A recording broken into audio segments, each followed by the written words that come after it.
Hey everybody, welcome to Pale in Comparison, a proud member of the Doof Network. In this podcast, my sister uses her knowledge of the Otherverse to take a look at Pact, Wildbow's least chill work, and I try to not give away any spoilers. I'm Jenny, and Malia convinced me to read Worm. I'm Malia, and Jenny convinced me to read everything else. This episode, we are covering Judgment, chapters 16.12 and 16.13. Before we get into that, however, I'd like to issue a spoiler warning. This podcast is filled with pale spoilers. If you don't know whether Sylvia becomes the mayor of Kennet and don't want us to tell you, stop now, read Pale, and come back to this podcast. As for Pact, there will be full spoilers to the chapters we are covering. Exciting. All right, chapter summary. Okay, chapter summary. Rose uses Conquest to take the barber's claim from the domain, while the others buy her time. We discover a better incentive for Buttsack than the fear of being forsworn. Rose does a great job at being a rep for the Abyss. Peter smashes some blades, and Barbie is yeeted by a boogeyman. Miss Lewis is captured. Blake is channeling Thing from the Addams Family. Everyone slowly escapes from the barber, and Miss Lewis is buried. Everyone goes their separate ways, and Green Eyes lets Rose live. Huzzah! What did you think of these chapters, Malia? They were exciting, and the big fight, is like resolved. But I feel like if I was reading the story live, I wouldn't think the story was over. Like, I wouldn't think that it was the epilogue next week. And so I'm hoping to understand what the fuck is going on next week. But it was fun. All right. So far, do you still stand by this is Wildbow's least chill work? Yes. All right. Fair. Okay. Yeah, I mean it's not chill. It's not chill at all. Like, Blake's only been out of the Abyss for like 48 hours.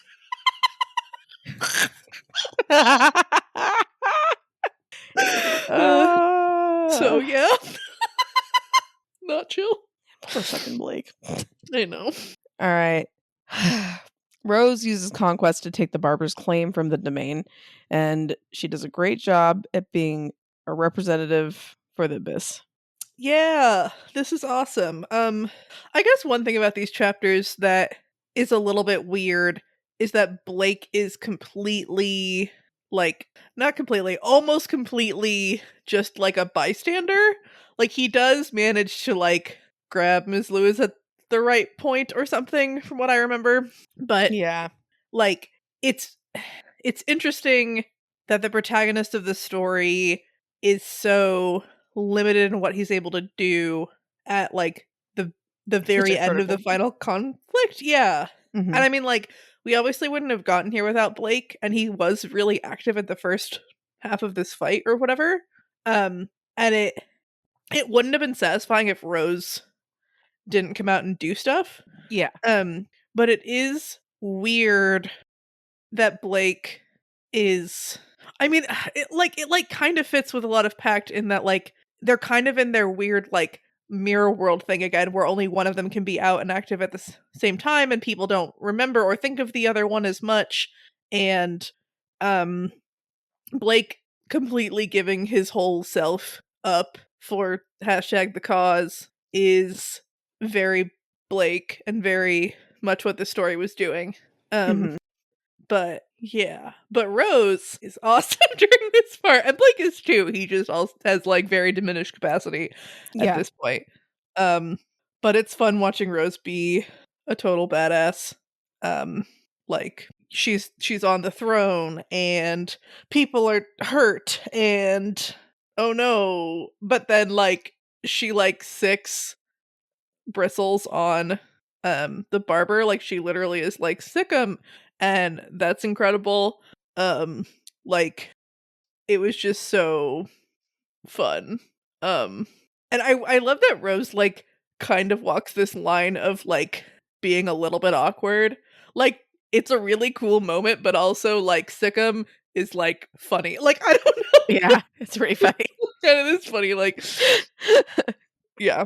But this was like a really like almost really, really, really cool moment where she like uses Bristles as bait, basically, um, to try to get Barbatorum to like start cutting Bristles and then like banish Bristles. Um, because then, you know, maybe the shears would have gone as well.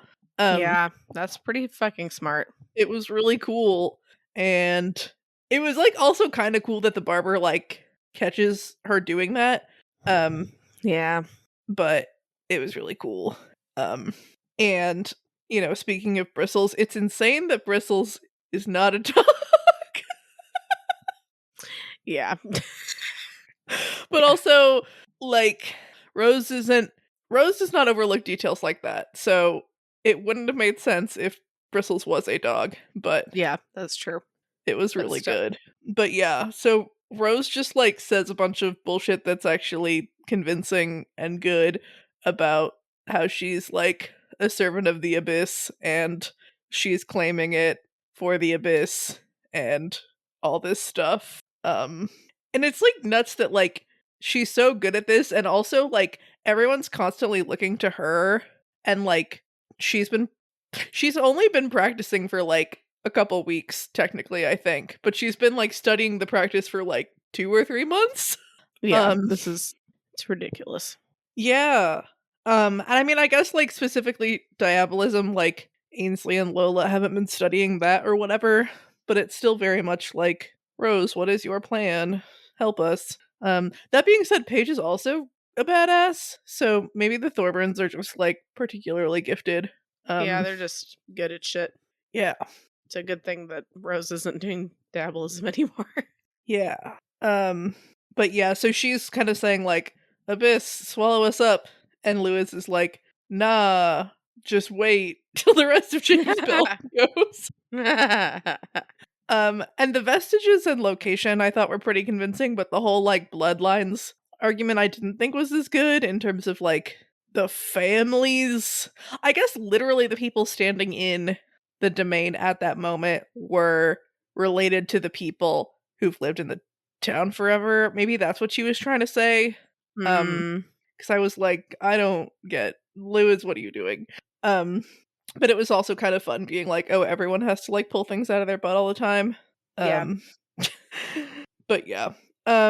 They I mean it's again it's just fun that like the other verse is crazy like physical combat and like dramatic arguments and like catchphrases and shit. Like it's fun that Rose and Lewis are like intellectually fighting while also like punching people in the face or whatever. And I'm trying to figure out a good segue to this thought, but speaking of punching people in the face or striking them in the back of their knees, Buttsack is ridiculous.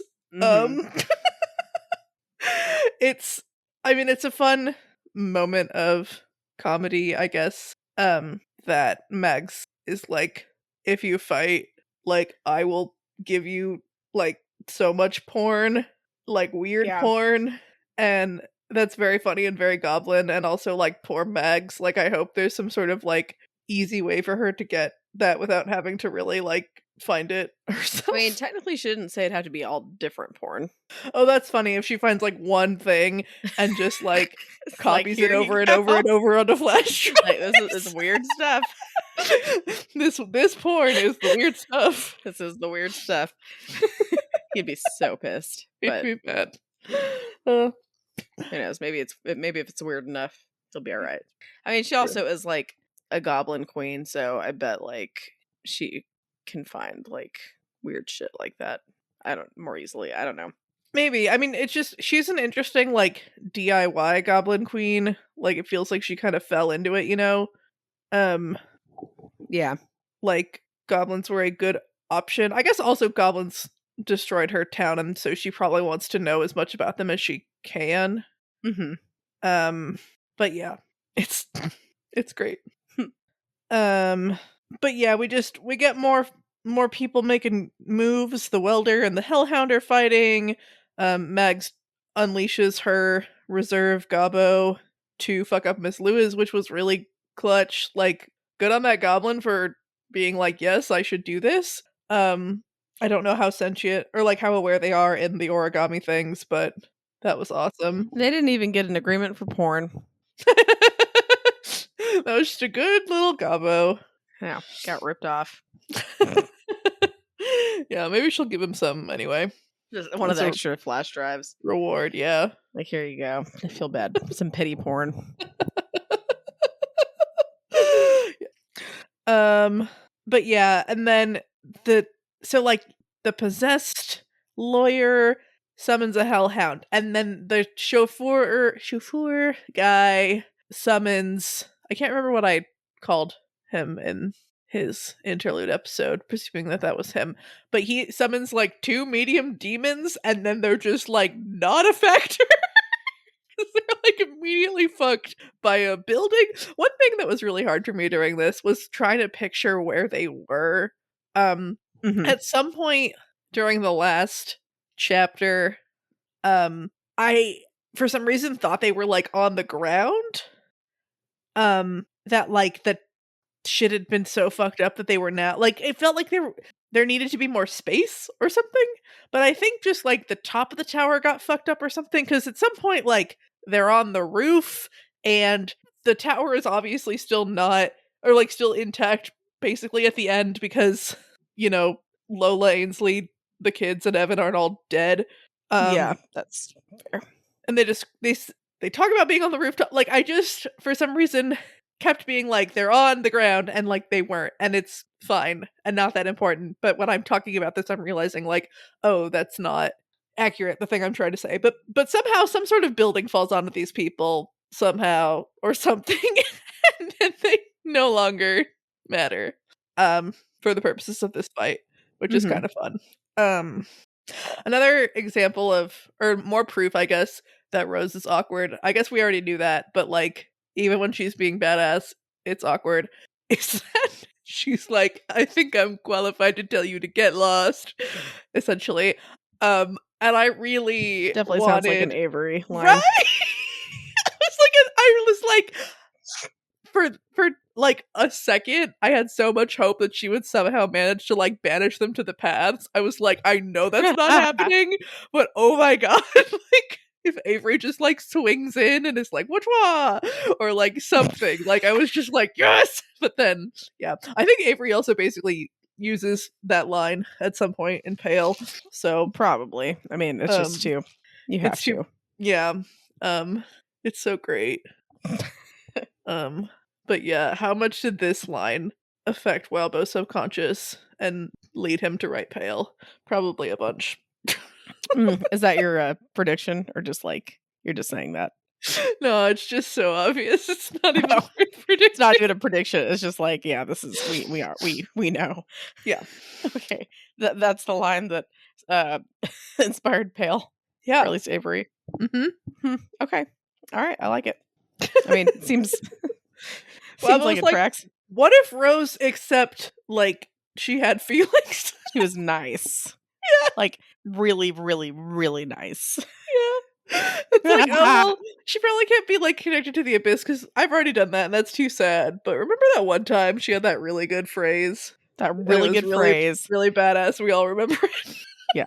Rose's catchphrase. Rose's catchphrase about getting lost. I'm gonna build a whole character around that, and a whole realm, a whole everything. And I'm even gonna do the same kind of lines. Well, it's an homage. Yes. You know? But like, in terms of, she says later, like, I don't know, just like, well, you wanted a domain, Miss Lewis? You've got it. It's so good. I was like, oh man. Yeah. She's like the anti-Avery, but But also, I don't know. Also not that anti, It's like Avery kind of pulls it off and Rose kind of doesn't, but we love them both. But we love them both, and that's why Wildbow's like, what if she like did pull it off? She was that much of a dork, but lovable and badass, right? And could pull off those lines. I think that's the problem. I think Rose isn't actually a dork, and so when she says stuff like that, it just there's like this dissonance where it's like, why are you like, yeah, Like you're, yeah. Like Yeah. Blake could pull off those lines and they'd be terrifying. Yes. Rose and like Avery pulls them off and they're silly, and Rose just like can't quite pull it She off. can't But it's do it. okay, Rose, we love you. Rose And- is still terrifying, but like, oh yeah. it's just, yeah. And it's great too that like none of her allies can call her on any of that stuff because it would weaken the claim or I whatever. know. So everyone just Yeah. has to sit there and be like, "Yep, that thing that you said, that was great." I feel like we're being a little too harsh, but it's funny. No, Rose is amazing. Her lines are just like great. They're just They're great. great. They're Avery status. Yeah. You know? That's all. So Blake has in the meanwhile, Blake is trying to move as his bundle of sticks and flesh, and he turns himself into a hand, and he's crawling across this rooftop like incredibly slowly, like reaching out to find little like cracks and stuff that he can like wedge his fingers into and like pull himself forward, and it sounds really exhausting. Yeah. But But also the he's perfect type of job for Blake. oh yeah. Because he just likes that kind of shit. It's just like he's not gonna stop. No. And he's gonna crawl toward Ms. Lewis like so slowly. So slowly, but he's gonna fucking get there.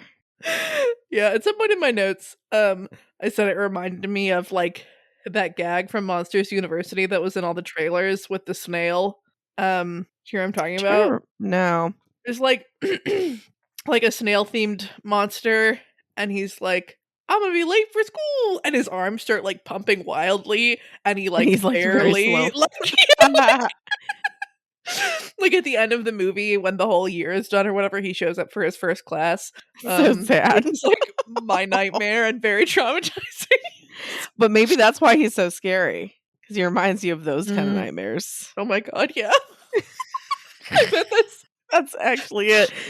Like passed with flying colors, except not like, not like fast flying, just like right. know. He just has to go in and tell people about, remind them of Just be being like, late for oh man, school in their like- dream. yeah, like you're gonna be late. You're gonna be so late. Like I still have dreams every once in a while that like I'm enrolled in a class that I have forgotten about, and it is like too late to drop it, and it is like almost the exam. Oh, that's awful. It's the worst. I mostly have I like hate weird it. like work dreams about being late or whatever. I had a dream that like for some like because we have we're a procedural area. We have the pre-op bays where we get people ready, and the post-op bays where we like recover patients and stuff. And part of my dream was that like we're really busy, and like there's like I was so annoyed because like apparently just this just made sense because it's a dream. There was a guy living in Bay 9 and he just lived there, and like but he was supposed to clean up his shit so that the patients could go in there.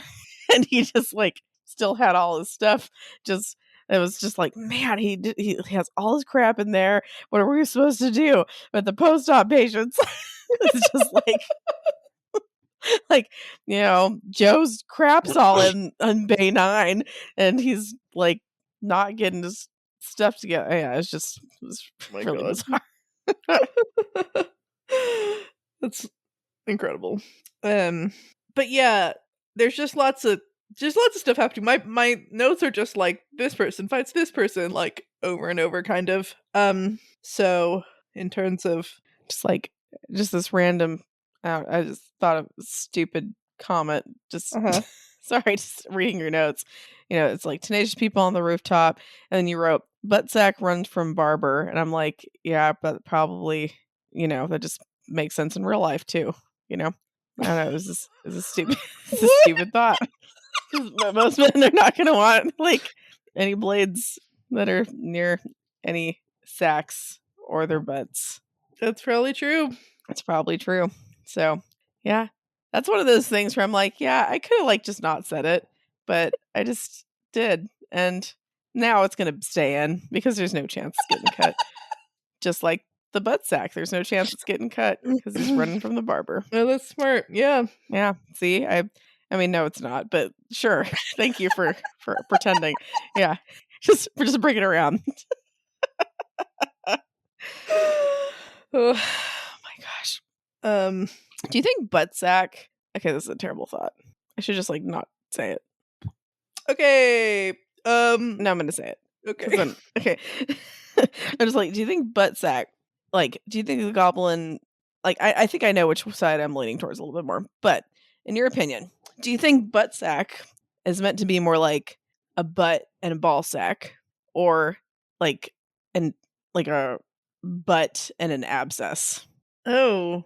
I mean, I was thinking like some sort of thing with the ball sacks and butts, but I don't want it to. I don't like the second one. That's I mean, more upsetting. I know, but that is almost, and so That's I kind of probably feel like it's the why. first Yeah. one, but like because it is more upsetting, and so I'm like I feel like that's more goblin-y because it's more upsetting, Maybe right? it's all of It's it. more, it's all of it. It's just like any kind of gross butt sackness. It's just he takes it all. He's like, I identify as every kind of butt and sack combination. Yeah. Yeah, you're What a welcome, everyone, character. for that. What a guy. What a guy. What a guy. And it's like, do, do you think he's gonna want porn that has to do with like Can things we that are not talk closer? about this? I really don't want to talk about this. I really don't want to talk about this. Okay, but People can discuss this in that's true. the But threads. we'll see. Like, will Malia cut it out, even though she doesn't like it? The answer is no. That is the answer. Do you want me to cut it out? Because I will try No, if you it's want me to. No, it's fine. No, you do you. This is like we're getting towards the end. I know Indeed. exactly what we're doing. Like, I won't listen to it anyway because I don't like the sound of my voice. So that's that's okay. It is your choice. I said it, and you can censor it, Great. but you won't. She's like, I had to hear it. Now all of you have to fucking hear it too. Uh-huh. I mean, that's valid. This is if I cut it all out, like people wouldn't listen, you know? Yeah, you're right. It gives a little bit of extra, like that. What is it? Je ne sais quoi, Yeah. Which I don't remember what that means because I didn't take French, but Uh, it's like piece de resistance, except it's not because it's a different phrase. But like, I feel like it's similar vibes. I Esque. feel like it's like I don't know what or something. Son of a bitch. That was off. No, all the There's a bunch of French-speaking Canadians listeners are listening to gonna. this. So that means there's like a bunch of French understanding people, and damn it. Do we have any straight up French listeners? French listeners, I hello. think so, right? Isn't I thought I think Megafire it's was funny that French. isn't he? Is he? I thought Dutch. God damn it! And you're not going to cut this out, so I'm just going to seem like a dumbass. Fuck. All right. You know what? I just think it's funny that both of us were like, the Quebecois, they will judge us, and not, the French, they will judge us. I mean, the French are already judging us. That ship has sailed. It's like rightfully so. Yeah, that's fair. Ever do we since, just? Yeah. I don't even know if you're talking about like us as like this podcast or us as a country or like what. I feel like ever since Freedom Fries, we've gone down a couple pegs. Oh God, that was so stupid. I still think it's funny though. Okay, just to like let everyone know. The majority of Americans thought it was as stupid as everyone else. I mean, I was pretty young, so I don't really remember the prevailing sentiment. I feel like I remember being a little bit stressed out that like I would actually have to change Order fucking Freedom Fries. Right. But then we all forgot about it. Yeah. Or something. I was just yeah, I was like, I don't know. This is weird. I remember just being like, this is weird. Everything's weird. I do feel like I don't normally hear them referred to as French fries. Just fries. Yeah, like, maybe that's what we Yeah. did. We just cut it out entirely. We were like, "Is it French? Is it freedom? Only you know." Only you Your know. heart. Everyone knows it's fried. Mm. We didn't do that with French toast, which No, is like, that's you not can't just say French. toast. They don't fucking make French toast and like, I mean, they probably How do make you know it? not what you think French toast is like an authentic French dish. I don't know, it's like bread and eggs and milk. They love all that shit. There's butter. All right. Why are we talking about this? Oh, I this don't know. is so stupid. Okay. All right. You're right. You know what? It's okay. We're sorry, French listeners. I'm sorry, French listeners. I'm sorry. I don't know. You know who else is sorry? Wait, this is actually a segue. Barbatorum is sorry. He apologizes to Rose and he says, "I'm terribly sorry, Rose. I wanted to do this better. I never harbored an abundance of ill will for you." And I was like, "No, I don't like this. This feels uncomfortable. Like, you're obviously still a demon and stuff, but this makes me sad." Like, I think you're full of shit, but I just I don't know what I'm talking about. Yeah. I think that if he didn't harbor ill will, it's because he harbored nothing. It was like, you don't matter. Yeah. He definitely wasn't fond. Right. I don't think It he is was terribly sorry. I think it's just weird thinking that he really knows Blake and Rose really well. Like, I thought of him as this like distant like tool that like Grandma Rose was really like controlling, and that he wasn't like an active participant. Like when he just like cuts people in half, like, does he have this like moment where like time stops and he gets to like really carefully like pick out all the shit that he wants? Cuz it happens really fast. Yeah. Um You know, it's fucked up. hmm. In a sense, Barbie's basically Rose's dad. Yeah, sort of. Is he better than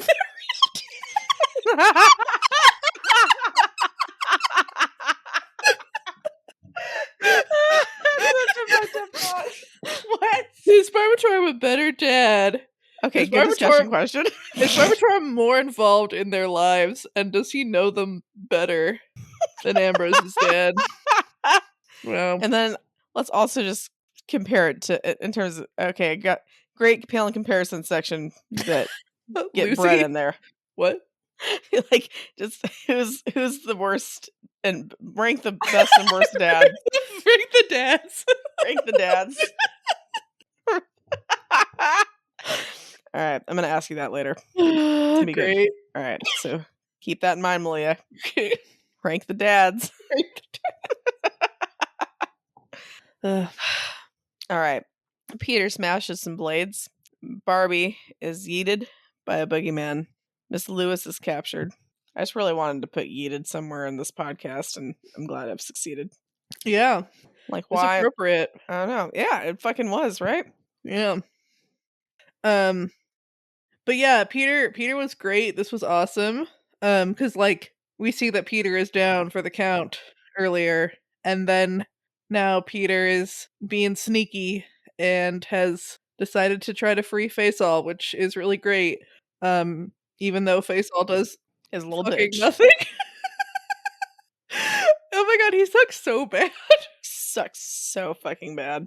I really, there was a moment where I was like, oh, is this like, this is the moment he's gonna like fix stuff. Like, if you spell Faceall backwards, it's lazy AF. Wow. That's the real meaning. It was there all It was there along. all along. Holy This shit. is that wild foreshadowing where you're like, fuck. Fuck, it was so It obvious. was so obvious. Why don't I just spell every character's name backwards to figure out their true self? I mean, sure, you could argue lazy's not really spelled right, but if the S is backwards, it kind of turns into a Z, right? And also, they probably spell it with an S in, like, the UK. Who fucking knows? Do they? I mean, who knows? we obviously don't know shit, right? We don't know fucking shit. We put Z in a lot of words where they put S, but I don't think lazy's one of them. I mean, you never know. It could You be. never know. We could change things. Let's see. I could Google lace. It sounds more like lacy if I look at it like that. Gosh. Okay. Fuck. All right. Lacy. But you know what? It still applies because he's a lazy bitch. He sucks so bad. He sucks. He sucks so bad.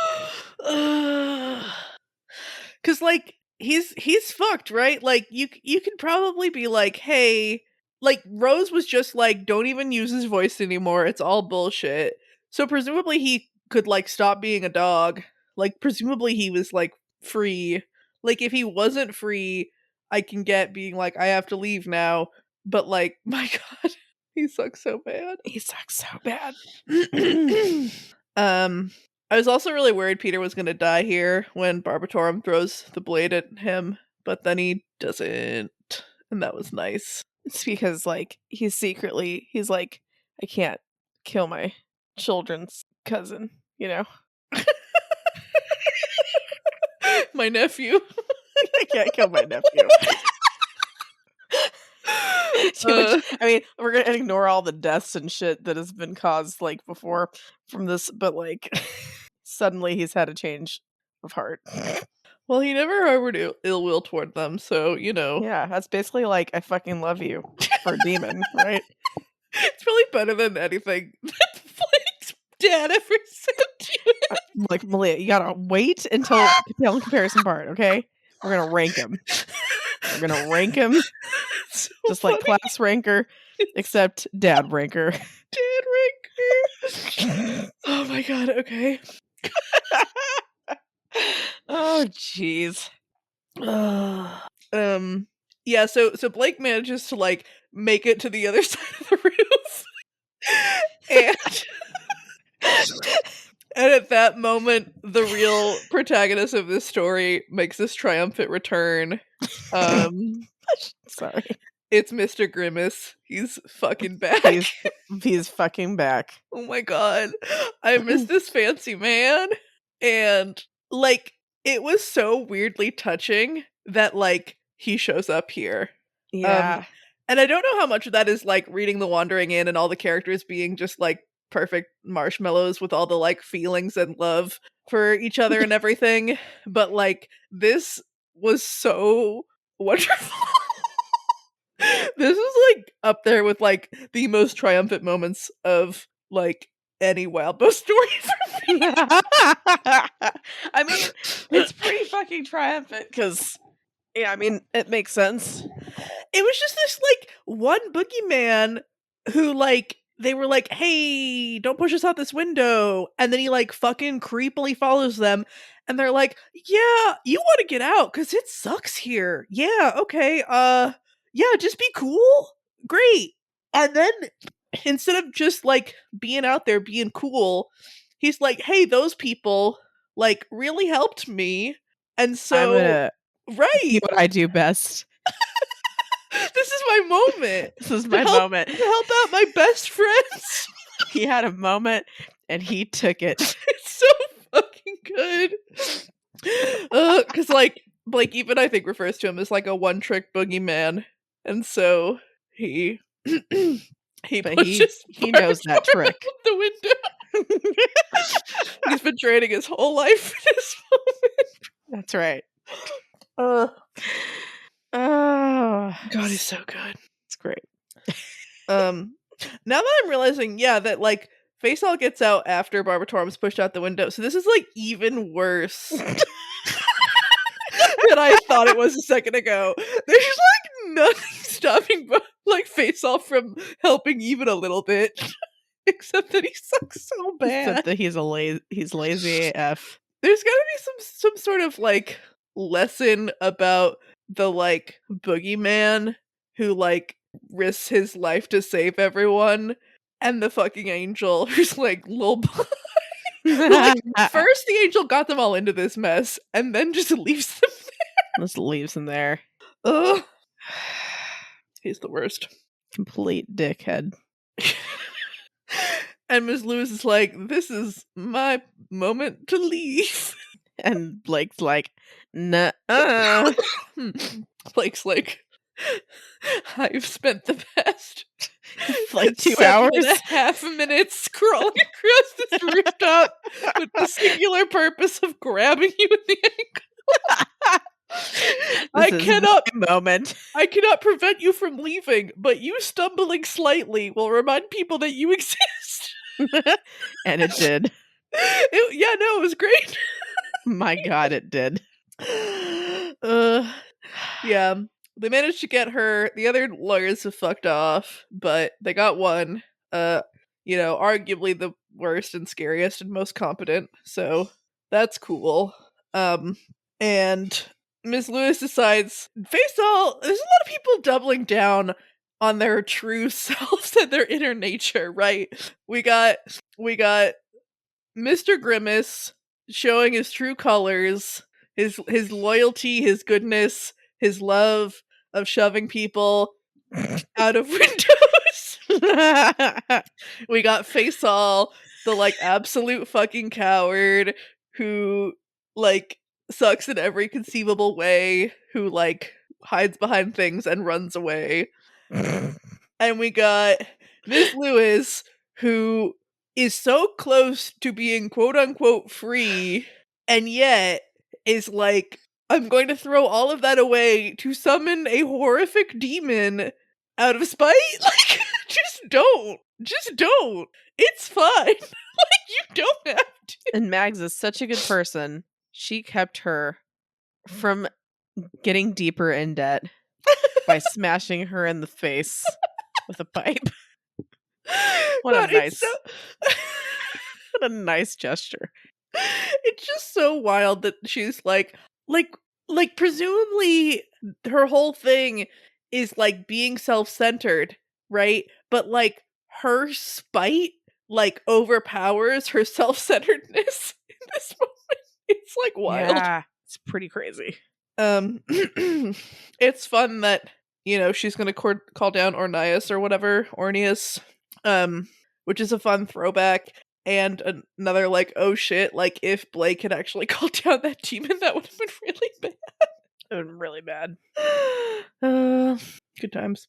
But this is the start of this really cool visual montage, I guess is a word.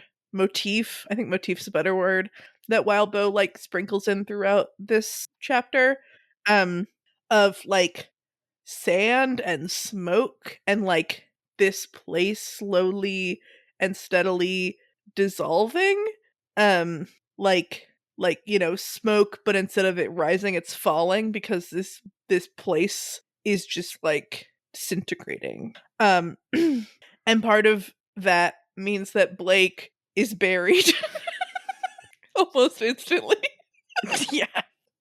Because he's so small. And yeah, luckily Rose remembers him for reasons that we might not appreciate, but yeah, he doesn't get left on this rooftop. But yeah, there's also this moment where I feel like it's a worm reference, but I don't get it, so I apologize. But because Peter says, "You're like a superhero," and Mag says, "Except I use guns, not some stick." And I'm it's got to be a worm reference. It's Wildbow work, and you say superhero, right? It has to be some sort of parahumans something. Yeah. But I'm we know I guess vaguest of all spoilers for Worm, because again I don't know what this is, but it's we know a superhero who does use guns, who is a badass woman with guns. But Mags is I'm not that. At first I was oh, it's a Batman thing, but I was no, it's gotta be a Worm thing. And so I apologize, everyone, for failing. There's things we've disappointed in people more earlier in this podcast, so it's okay, Malia. I'm just dick superhero. I have no idea. Oh well. At the very least, it's Worm-esque. Right. It's adjacent. It's probably really great for people who caught it. But yeah, it's also interesting that they managed to take down the bad guys, and then immediately Peter and Rose cannot function.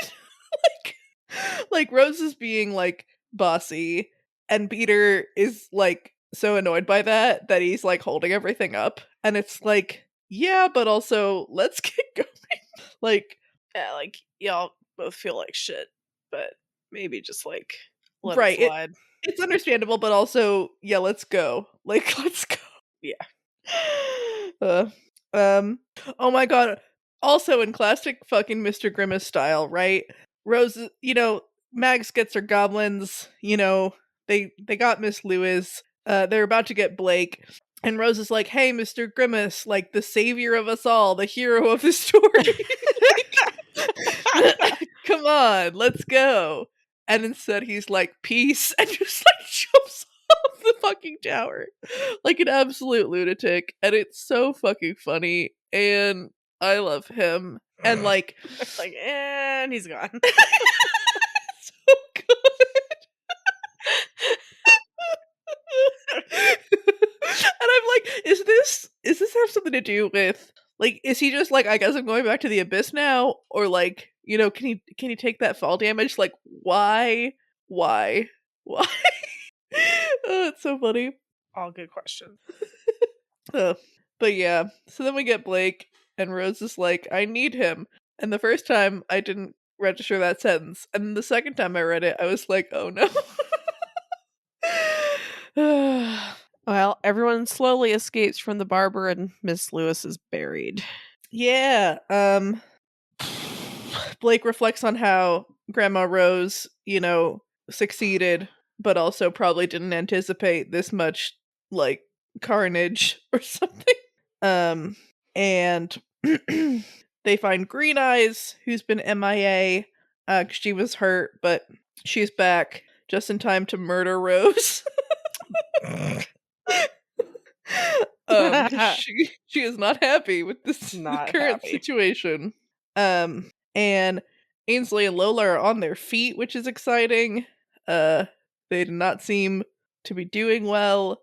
Evan is worried about Blake and Rose and everyone. Um yeah. And they're like, they won, but they need to leave now. And Barbatorum is outside, and that's bad. And none of these people are in good shape, and so the plan is just to like walk by and hope he doesn't do anything. Which is kind of wild that this works. Like, how much of this is that Barbatorum is also fucked up? I mean, Rose, like, making a crater, like, helps, but it is fascinating to me that he's just like, well, I guess I'm in this hole now. Like, he's just like, okay, I guess I'm done. But yeah, they have to like cover all the reflective surfaces and don't look back, and it's a tense and interesting moment because yeah, like destroying the demon wouldn't make sense in this story necessarily. Like, Yeah.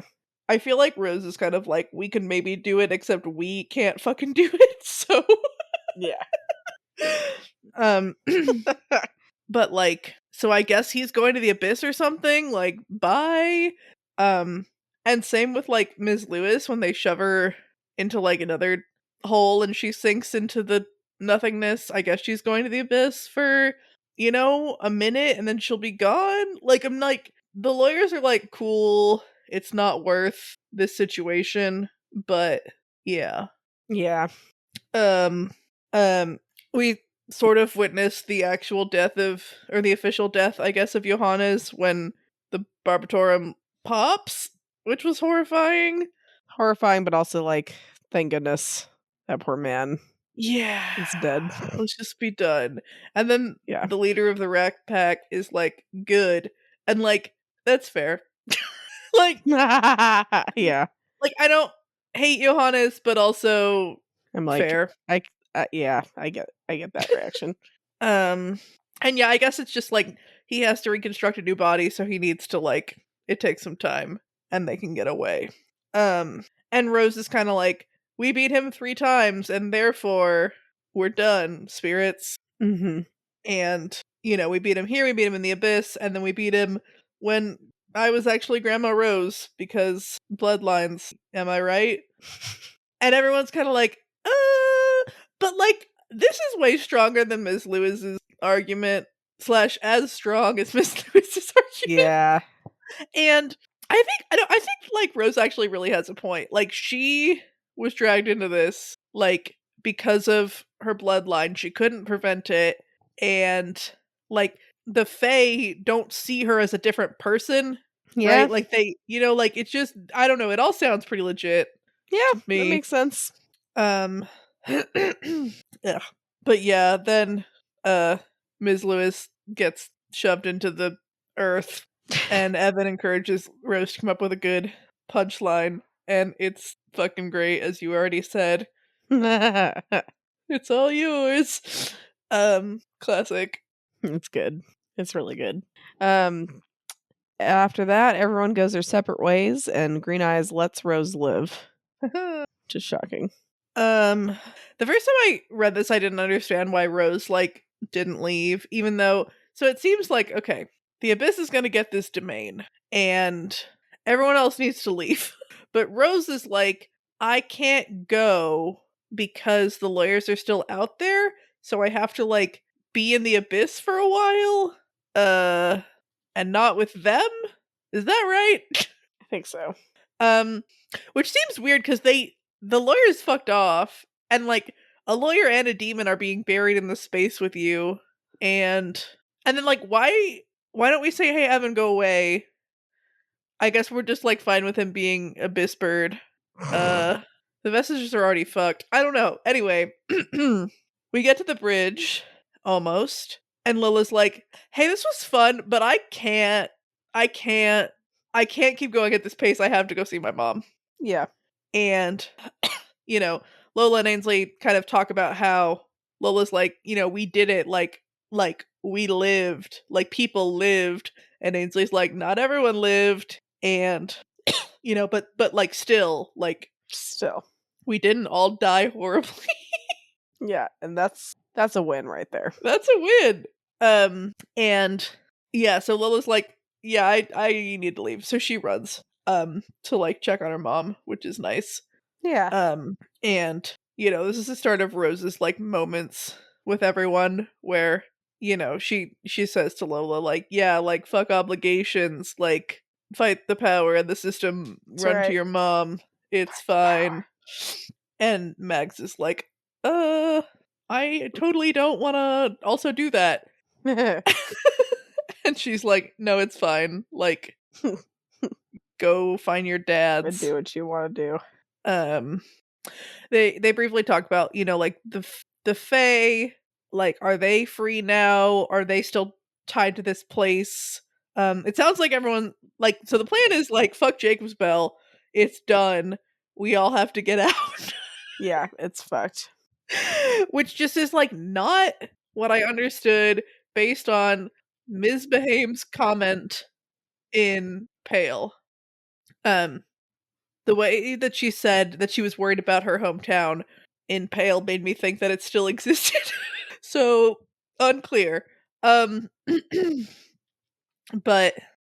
I mean, I guess you could still be worried about your hometown if it's sucked into the abyss. right, you don't want it to get like, you don't want more shit to Yeah. happen.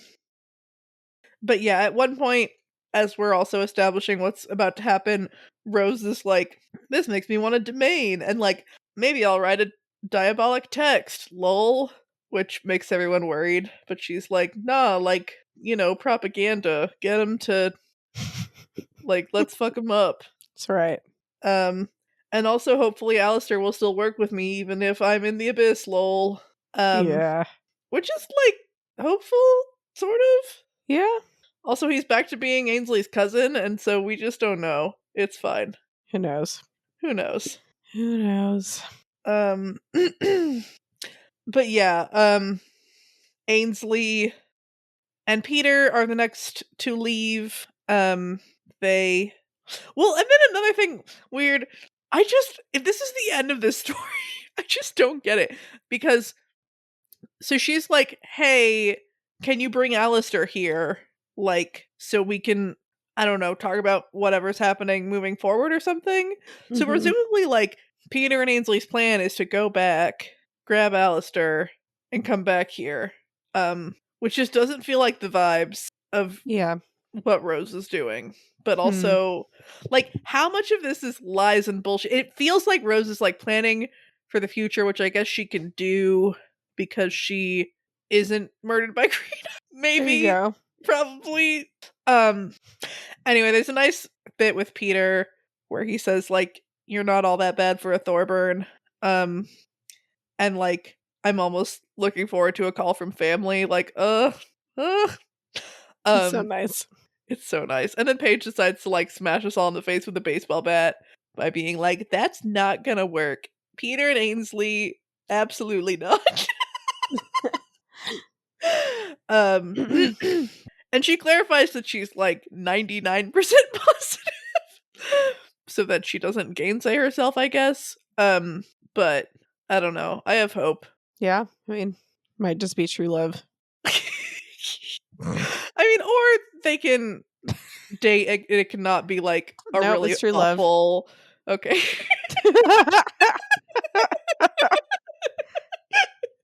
I mean, I hope so.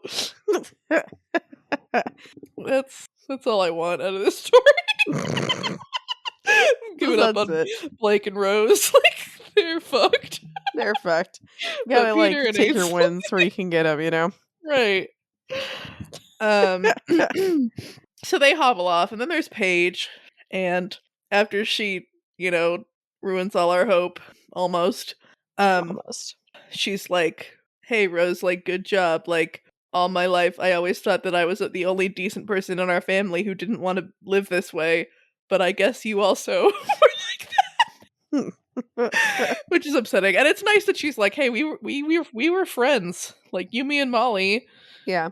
She doesn't clarify like I was a dude, but it doesn't really Yeah. matter. It doesn't really matter. Um, That'd be extra confusing. right? You and Molly and Blake were all friends, Yeah. except he wasn't Except it was quite Blake, Ambrose. right? Yeah.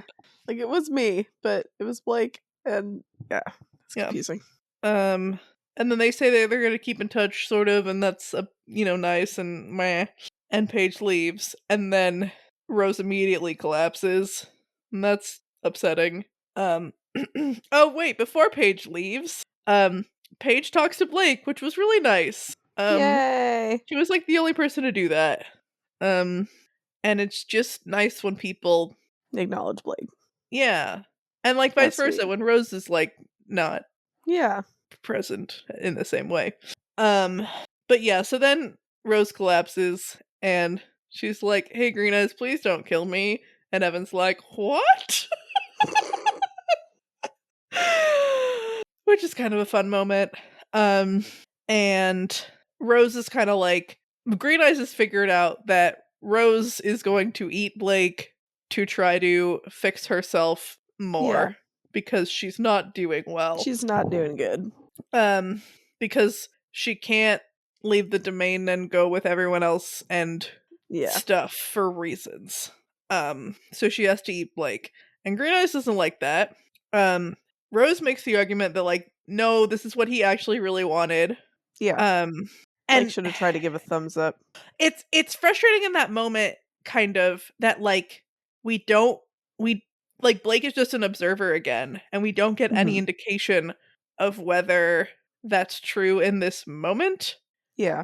And maybe like Blake as his fuller self, like in the grove by Mara's house, was more of an indicator. Like we should follow that, but also I don't know. It's just like it's like I don't know how I feel about this, and it's weird to me that Evan I can see that Evan doesn't want Green Eyes to murder Rose. Yeah. So he's really just like, please, Green Eyes, like don't murder Rose. Yeah. Which I also don't want Green Eyes to murder Rose, so I was happy about this. But Evan's not like Evan says at one point, no, like you're okay. Like we can fix me, we can fix Blake, we can all be fine. And I guess just like Rose has decided, like, no, I'm not fine. And Evan is like, please don't kill her. And Green Eyes, I guess, agrees not to. And then we just get this one last like horror filled moment where Rose like reaches down into Blake and breaks him apart. And that's And it's so scary and awful. And there's no last, like, hi, Blake, we love you, or anything, or like, I'm sorry, or like anything. And part of me is also like, fool me once, Wildbow, shame on you. Fool me twice, shame on me. Like, then all went dark doesn't mean, hi, I'm dead now. Like, Mm-hmm. if I didn't make it, and then we see no one remembering that Blake exists, isn't Blake got eaten by that demon, then all went dark, isn't, and then Rose ate me. And I Rose feel ate me. like that it's like kind of denialism, but also he already did this to me. I feel like this is part of why, if I was reading this live, I would be like, there's no way this is the end. Because he already fucking did this. It's already not true. Yeah, I mean, I can see that. And maybe part of people, like, it feels, this all feels kind of weird and hollow. Like, all of the goodbyes with people and the reassurances, like it feels hollow and fake, and I Mm-hmm. don't want it to, and I don't know if it's supposed to be, but like the moment that Rose collapses, it feels like, oh, you're never gonna see any of those people again. Yeah. Um, Hmm. even though they're practitioners, and she said, like, you know, bring Alistair back, and I'm gonna try to talk to y'all and whatever. I didn't go through and like methodically try to parse exactly what she said, but to see if there were any like definitive promises. Mm-hmm. But yeah, I feel sad, and Sorry, Malia. confused and upset, Yeah. and like it. Basically, I feel confused and upset, Yeah. and I'm hoping that we get Valid. some sort of clarification on what the fuck happened. Yeah. Um, yeah, because if Rose is able to do stuff, and this was necessary, and I mean Blake isn't like a suffering bag of sticks anymore, that's good, I guess. I don't know. Mm-hmm. Blah, blah. All right. I think we need to go to the end of the arc. 'Cause that's where we're at. What does judgment mean? I also determined this was the end of the arc by trying to parse Wildbow's table of contents, but like Mm. I feel like the epilogues aren't part of the arc that comes before. So even though there's only one, I was like, no, that's different. So judgment. Um, one of the things that we learned a long time ago, we were talking about Mm-hmm. the definition of judgment, is that it's the ability to make considered decisions or come to sensible conclusions. Um, at the very beginning of this arc, we had to judge whether or not the dead people were actually them. Mm-hmm. And that was Mm-hmm. part of this arc. So Yeah. way back then. Way Um, back. so that's what that reminded me of. Jeez. But I guess the biggest thing is like Judgment Day. You know, we fought a demon, and we came to the epic conclusion of this story, and the way that Judgment Day is the epic conclusion of Earth, I suppose. Mm-hmm. So that was pretty spot on. Uh there's also, if you're thinking of judgment as like a judgment of yourself, a self reflection or evaluation, that feels like some sort of Blake and Rose thing that I'm not able to quite put together at this point. But you know, like reflection is a huge theme in the story. Yeah. Self-reflection and literal reflection, and so judgment as like some sort of evaluation of Blake and Rose, and an evaluation of like themselves. I don't know. There's something. There's something. All right, Malia. Where the fuck is this going? I mean, like, maybe Blake's actually dead. I don't know. Hopefully we'll see, you know, like what happened to Blake and Rose and Evan and Green Eyes, and who died, who lived. I don't know. There's Yeah. one chapter left. Yeah. How much It's can we not a fit in lot. there? I don't know. Hopefully a lot. Hopefully a lot. All right. We're gonna go to our pale in comparison section, which I'm excited about because we're gonna do the dad in comparison. Rank the We're dads. gonna rank. We're gonna do the dad ranker. let's identify some of the dads. So there's Barbatorum, there's Mr. Thorburn, Yes. there's Brett, Yes. Connor, Lucy's actual Mhm. dad, and then I don't know if we're getting into like John and grandfather and I mean, I think we should like narrow it down, okay. to be honest. So like actual dads and Barbatorum. So Yep. okay. Let's do actual dads and Barbatorum. People who actually created these characters or helped. Based on what we know, Lucy's dad might be the best dad. Hmm. Like Okay. at this point, maybe it's Connor, but and like we don't really know much about Lucy's dad other than he died, Yeah. right?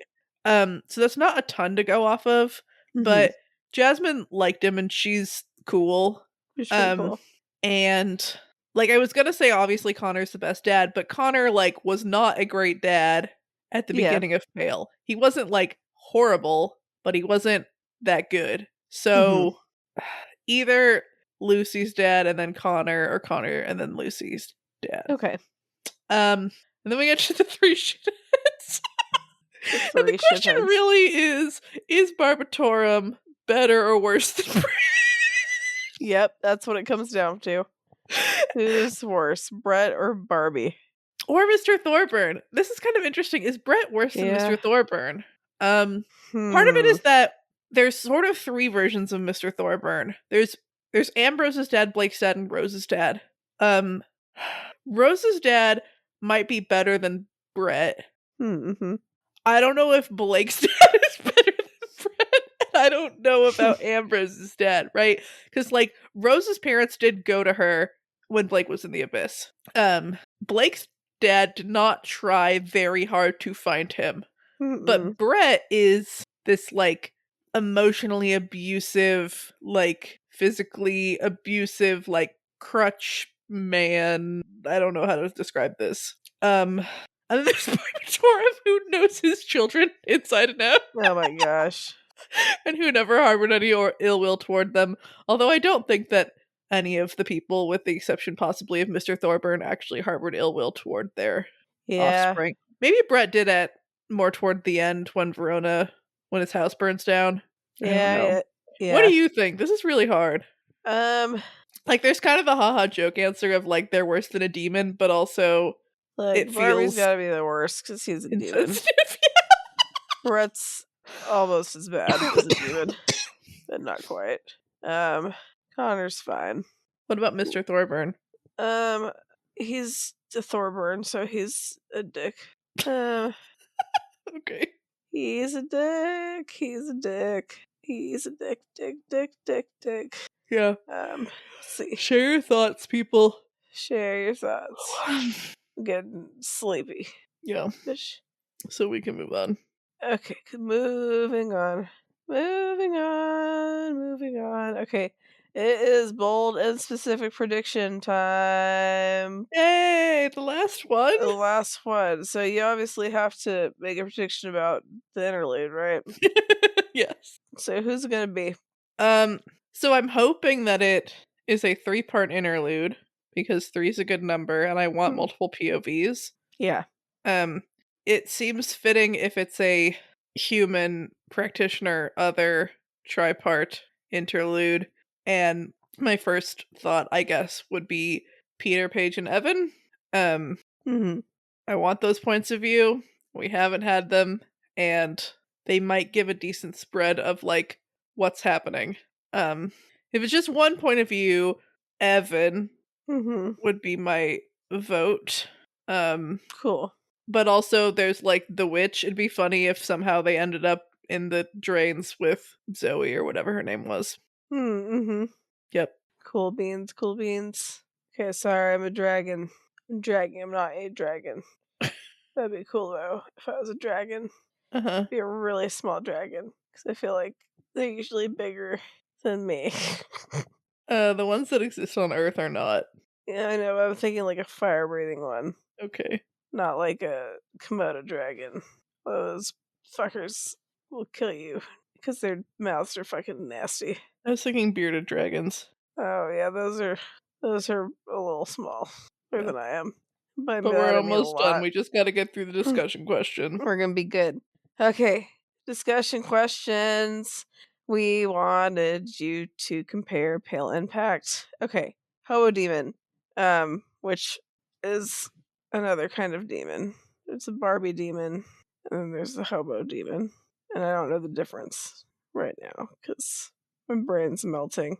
But the most obvious contrast is that Blake and the Kenneteers embed into awakenedness with vastly disparate levels of support from their communities.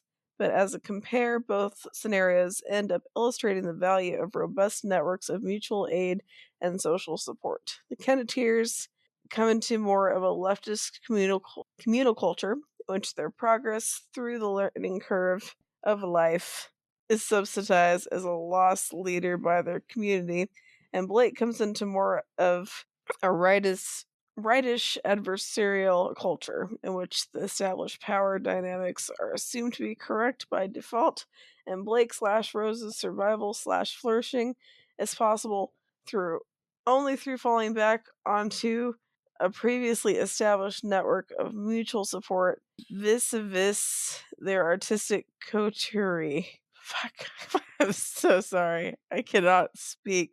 Not that the Kenneteers had it easy at all. They had to find the corruption within their support system and the courage to confront their patrons, but all they really found was friendship. That's not what it says.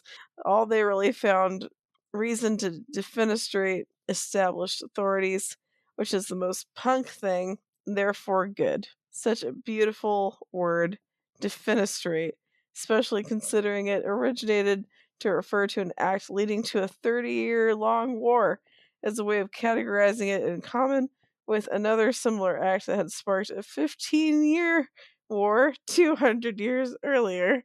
Not that the defenestration is at all spoilery or plot related, except insofar as Avery defenestrates herself joyfully now that she's got the one boon from the path she ran with America. And no, I didn't make that up myself. And also That's great. the one true protagonist Holy of fuck, Pact. you guys are typing a lot, which I mean is great, but it's hard because well, you can ask Yeah, Malia. I have it's one fine. eye open. I'm gonna read the next one. Wolf Tamer 9 says that maybe Wildbow likes to invert protagonist and antagonist roles within the same universe, which they talk about Worm and Ward a little bit, but then they kind of get into the other verse. And so the main part I'm going to talk about is the idea that Charles is evil Blake, because they also talk about the trio as kind of being like a good Johannes Faisal and Barber, but that's shakier, and you can read about it on Reddit. Okay, Charles is evil Blake. So Blake and Charles are both badly beaten down by the forces of karma. They end up very resentful and bitter. Charles gets a reset when he takes the Carmine throne, like what happens when Blake falls into the abyss and becomes a boogeyman, and decides to go slaughter a bunch of practitioners. One of Wolf Tamer 9's friends points out that Blake actually refused the abyssal guardianship role that would have given him a massive power boost at the cost of his freedom. Unlike Charles, who takes the Carmine role, lots of power and traps himself into the structure of the seal. Mm-hmm. Blake does a better job at surrounding himself with good people. He really cares about people. And he doesn't necessarily prioritize his goal over them, but a lot of people A lot of in people pursuit died. of his stuff. Mm-hmm. But ultimately, Blake and Charles both lose themselves. Mm-hmm. Yeah. Last but not least, do you want me to read this one or do you want to do it? No, I got it. I fucking got it. Thank you. I'm so sorry. Okay. Macy one. I always felt like one of Pac's major messages was that the most important thing is to never give up the fight. So much of Pact is people telling Blake and Rose that fights are impossible or not worth it or might make things worse, but even at his worst, Blake never loses his determination to fight for what's right and at least try to change things for the better. Pale is fun because it engages with the question that arises after Pac's if you're fighting for change, how do you do it productively? Blake was never in a position to fight well. All of Pact is him scrapping to not be completely devoured by different parts of the universe. Pale, on the other hand, is less pressured. The Kenneteers have time and space to think about what change they want to enact and what lines they can and can't cross to enact it. It complements the message of Pact in a really cool way by following the line of thought that's raised by its predecessor. New discussion question. What? What's your favorite moment of Pact, bitches? Yes, we want, if you want to do quotes, if you want to pick a chapter, an arc, or if you want to narrow in on a very specific Mr. Grimace moment, we just want to celebrate Pact next episode. So Celebrate let us know. good times. Come on. Yeah, maybe not like that, but celebrate somehow. Celebration. Gosh damn it. Okay, you know what? It's fine. Okay, thank you for landed like a little head jiggle and in support of my my raspiness, which I appreciate. That's a good sibling right there. Dancing. People say you should dance like nobody's watching, but really, you should dance in support of someone else's delirious singing. Okay, I had another thought there and I lost it, so I had to finish it with something. Okay. Well, it just looks really judgy. I just Or want to go to bed. You're just stopping me from going to bed. What do you mean? You were stopping me from going to bed earlier, so you started it. When I was talking about this book that I was reading. Yeah, you started it. You had so many thoughts. Okay, I mean, that's a good thing. But thank you for listening, everyone. If you enjoyed this episode and you'd like to help support the podcast, please subscribe, share it with your friends, and leave a rating and review. To support our podcast, go to patreon.com/doofmedia. And if you'd like to support Wildbow as he continues to write fantabulous stories, go to patreon.com/wildbow. You can send us an email at palincomparisonpod@gmail.com. You can also go on Twitter or whatever, but maybe it's dead. It's unclear. Okay. Keep an eye out for our Reddit thread in r/parahumans, where you can answer our discussion question and share your thoughts on this episode. In addition, if you'd like to see all of my predictions laid out, check out our episode description for a link to a prediction tracker. Next episode, we will be covering the epilogue of Pact. The epilogue. All right, fun fact. So apparently, if you threw an apple at someone in ancient Greece, it was a sign that you wanted to get down. I guess it was a seductive type of deal due to the association of apples to Aphrodite. Huh. Yeah, so it's interesting. So maybe that's why they think boys picking on girls and vice versa like each other, because they would fucking throw apples, and it was like, I don't know. It's probably a stretch, but Beam an apple at your crush. there you go. That's the moral of the story.